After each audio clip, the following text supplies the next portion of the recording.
ओम नमः शिवाय। मेरा नाम प्रदीप शास्त्री। आज मैं आप सब भागीजनों को श्रीमद् भागवत कथा का ज्ञान देना चाहता हूँ, अमृत पिलाना चाहता हूँ, भगवान विषय मन लगाना चाहता हूँ। भगवान भक्ति रस में जितना भी डूबोगे उतना कम है, क्योंकि भगवान भक्ति रस नहीं मिलती। अज्ञानी पुरुष अज्ञान को ही ढूंढते हैं और ज्ञानी पुरुष केवल ज्ञान की तरफ ही आकर्षित होते हैं, भगवान के विषय मन लगाते हैं। बोलो विष्णु भगवान की जय। भज नारायण नारायण नारायण लक्ष्मी नारायण नारायण नारायण श्रीमान नारायण नारायण नारायण श्रीमान नारायण नारायण नारायण लक्ष्मी नारायण नारायण नारायण लक्ष्मी नारायण नारायण नारायण। विष्णु भगवान की जय। पंचम स्कंद लक्ष्य महिमा। अर्जुन, बनो केवल लक्ष्य को ही देखो। जैसा हमारा लक्ष्य होगा वैसा ही हमारा जीवन होगा। हमारे शास्त्रों ने लक्ष्य में हो जाने को केवल पतन को ही कहा है। कोई भी कार्य महत्वपूर्ण नहीं होता, महत्वपूर्ण होता है कार्य का उद्देश्य। हमारे जीवन का लक्ष्य भगवान प्राप्ति है, इसे सदा स्मरण रखना चाहिए। हम उठे जागे और तब तक चलते रहे जब तक लक्ष्य की प्राप्ति न हो जाए। जीवन का लक्ष्य निर्धारित करना जरूरी है। लक्ष्य को ध्यान में रख करके ही सारे कार्य करने चाहिए। परमात्मा से मिलना ही मानव जीवन का लक्ष्य है और लक्ष्यहीन जीवन जंगल में भटकने के समान है। जो आदमी लक्ष्य पाने का संकल्प उठा लेता है और निष्ठा से कार्य करता है, उसकी सफलता निश्चित है। एक ही लक्ष्य की ओर अपने मन, वजन और शरीर को लगा देने से बड़ी सफलताएं सहज से ही मिल जाती है। लक्ष्य निश्चित होते ही हमारे कर्म एक यात्रा का रूप ले लेते हैं और फिर आज नहीं तो कल हम अपने लक्ष्य तक पहुंच ही जाते हैं। लक्ष्य को पकड़ने के लिए हम 1000 बार आगे बढ़ें और यदि असफल हो जाए तो फिर भी हमें एक बार पुनः प्रयास करना चाहिए। हम अपने जीवन का एक ही लक्ष्य बनाएं और इसके बाद अपना सारा शारीरिक और मानसिक बल जो ईश्वर ने हमें दिया है उसमें लगा। मुसीबतें टूट पड़े, हाल बेहाल हो जाए, तब भी जो लोग निश्चय से दिखते नहीं और धीरज रखकर चलते हैं वे ही अपने लक्ष्य तक पहुंचते हैं। अपने सामने ही एक लक्ष्य रखना चाहिए। उस लक्ष्य के सिद्ध होने पर दूसरी किसी की बात को ध्यान में नहीं देना चाहिए। रात दिन सपने तक में भी उसी की धुन लगी रहे तभी सफलता मिलती है। लक्ष्य प्राप्त करने के लिए अपनी समस्त शक्तियों द्वारा परिश्रम करना ही पुरुषार्थ है। जैसे बीज खेत में बोए बिना निष्फल रहता है, उसी प्रकार पुरुषार्थ के बिना भाग्य निष्फल रहता है और लक्ष्य की प्राप्ति भी नहीं होती। जो व्यक्ति अपने सामने ऊंचा उद्देश्य रखता है वह अवश्य ही एक दिन उसे पूर्ण करने में सफल होता है।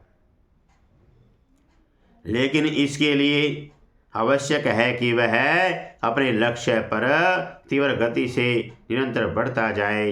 इसके विपरीत जो व्यक्ति अपने सामने जो लक्ष्य नहीं रखता वह जीवन भर केंचुए के समान ही रेंगता रहता है। मोह को कर्तव्य समझने से व्यक्ति नरकगामी होता है।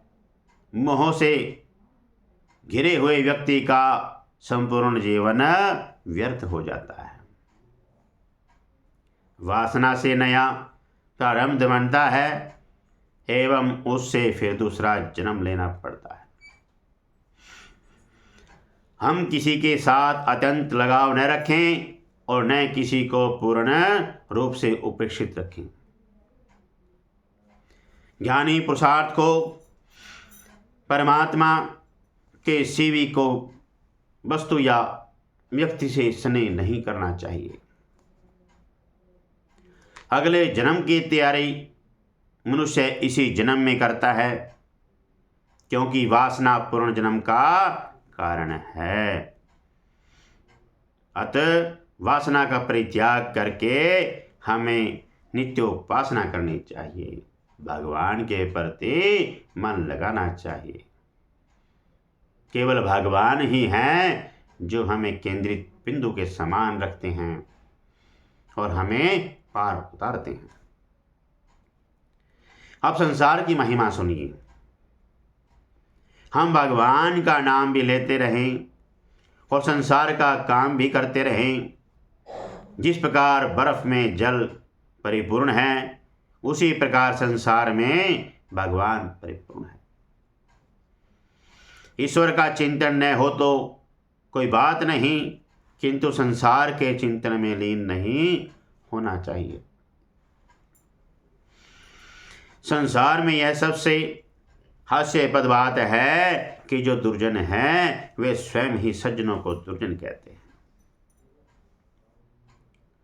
संसार की इस सुंदर बगिया में चारों ओर आकर्षण है, परंतु इसमें हमें आसक्त नहीं होना चाहिए। हमें शहद में बैठी हुई मक्खी की तरह नहीं, चीनी में बैठी हुई मक्खी की तरह संसार में रहना चाहिए। हम हंसते समय देखेंगे कि संसार हमारे साथ हंसता है, लेकिन रोते स्वयं स्वयं को ही अकेले ही पाएंगे। मनुष्य की जैसी दृष्टि होती है, संसार उसे वैसे ही देखता। यदि दृष्टि खराब है तो संसार बिगड़ा हुआ नजर आता है। संसार एक भूल भुलैया का भवन है, जहां प्रवेश करना तो आसान है, किंतु उस भवन से बाहर निकलना अति कठिन है। संसार मेरे लिए क्या कहता है यह जानने की इच्छा न करें, किंतु भगवान मेरे लिए क्या कहेंगे, क्या कहते होंगे, इसका पूर्ण ध्यान रखना चाहिए। संसार कभी भी किसी का नहीं हुआ तो हमारा कैसे हो सकता है। अतः संसार को ज़्यादा महत्व देना छोड़ दें, इसी में हमारी भलाई है। यदि हम संसार से संबंध रखते जाएंगे तो दुख का अंत नहीं होगा, और यदि हम भगवान से संबंध जोड़ते जाएंगे तो सुखों का अंत नहीं होगा। हम संसार को देख रहे हैं, लेकिन भगवान हमको देख रहे हैं। संसार हमको धोखा दे सकता है, लेकिन भगवान हमको कभी भी धोखा नहीं देंगे। मनुष्य जब तक पहले गांव को नहीं छोड़ देता, तब तक दूसरे गांव में नहीं पहुंच सकता। इसी प्रकार मनुष्य जब तक संसार का संबंध नहीं छोड़ देता, तब तक प्रभु के धाम में नहीं पहुंच सकता। जैसे रेलवे स्टेशन पर बहुत से लोग इकट्ठा हो जाते हैं, परंतु उनका मिलना जुलना थोड़ी देर के लिए ही होता है, वैसे ही संसार में अपने कर्मों के अनुसार ही व्यक्ति भी मिलते और बिछड़ते रहते हैं। विष्णु भगवान के जय।